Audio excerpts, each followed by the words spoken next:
శుభోదయం.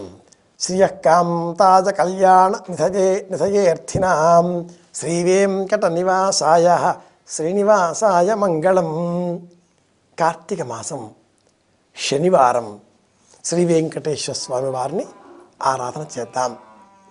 అలాగే భక్తి టీవీ వారు సభక్తిపూర్వకంగా ఏర్పాటు చేసిన ఈ కోటి దీపోత్సవ కార్యక్రమంలో ఈరోజు 15వ రోజు దీపం వెలిగిద్దాం. శ్రీ వెంకటేశ్వర స్వామి వారికి ప్రీతికరంగా కూడా దీపారాధన చేయాలి. దానికి వెంకటేశ్వర దీపారాధన అని పేరు.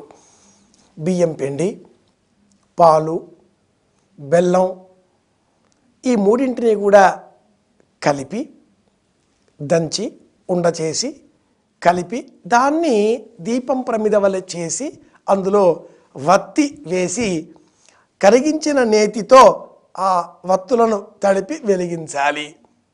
ఇది శ్రీ వెంకటేశ్వర స్వామి వారికి ప్రీతికరమైనటువంటి దీపారాధన.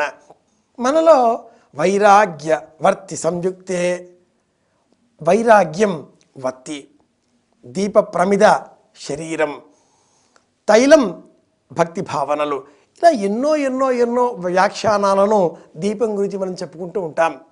వైరాగ్య తైల సంపూర్ణే ఘృతభక్తి సమన్వితే భక్తివర్తి సమన్వితే. వైరాగ్యం తైలం నూనె, భక్తి వెలిగే ఆ దీపం, మోక్షం కాంతిపుంజం ఇలా కూడా చెప్పుకుంటాం. దీపం వైశిష్ట్యం ఇదంతా కూడా విష్ణు ధర్మోత్తర పురాణం ఎలా చెబుతుంది అంటే, ప్రజ్ఞామ ఆయుర్బలం ధైర్యం సంపదాంచ వివర్ధనం జాతి స్మరతవం మోక్షశ్చ దీపదర్శనమాత్మతః. దీపదర్శనమాత్మతః. దీపాన్ని దర్శించుకున్న మరుక్షణంలో ప్రజ్ఞ, ఆయుర్దాయం, బలం, ధైర్యం, సంపద ఇవన్నీ కూడా పెరుగుతాయి. ప్రజ్ఞ, ఆయుర్బలం, ధైర్యం, సంపదాంచ వివర్ధనం. కేవలం దీప దర్శనం వల్ల ఇన్ని ప్రయోజనాలు ఉన్నాయి. ఉత్తమం ఘోఘృతం ప్రోక్తం. ఇక్కడ మనం విష్ణు ధర్మోత్తరంలో ఉండేటటువంటి ఈ శ్లోకాన్ని కొంచెం విశేషంగా చెప్పుకుందాం. ఈనాటి కాలంలో జ్ఞానం బాగా పెరిగిపోయి ప్రతి విషయంలో కూడా నాకేంటి అనే తత్వం పెరిగింది.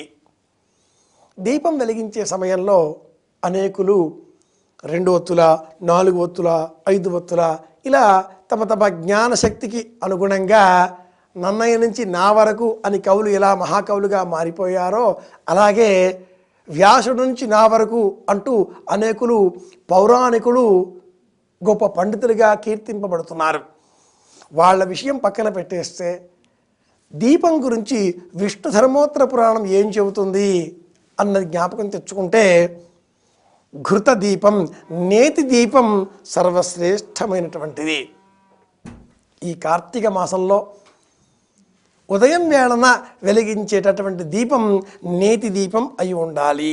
ఉత్తమం గోఘృతం ప్రోక్తం. ఉత్తమం గోఘృతం ఇది విష్ణు ధర్మోత్తరం చెబుతుంది. మధ్యమం తిలతైలకం.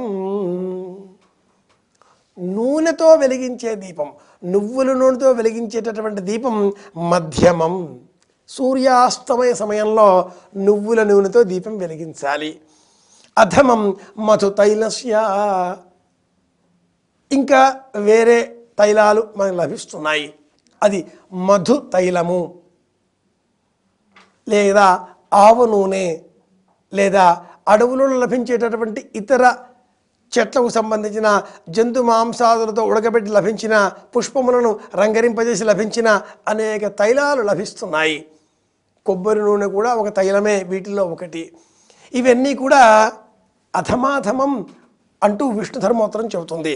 అధమం మధు తైలస్యాద్ అధమం వన్య సంభవం.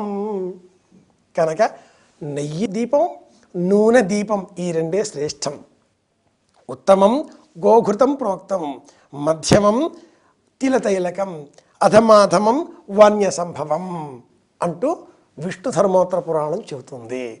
కనుక ఈ రోజున మనం దీపారాధన చేద్దాం. భక్తి టీవీ వారు ఏర్పాటు చేసిన కోటి దీపోత్సవ కార్యక్రమంలో ఈరోజు 15వ రోజు.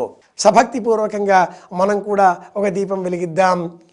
లోకాలన్నింటి క్షేమాన్ని కూడా కోరుకుంటూ మనం కూడా ఆనందంతో ఆరోగ్యంతో ఎప్పటికీ ఉందాం అని ప్రార్థిస్తూ శుభమస్తు.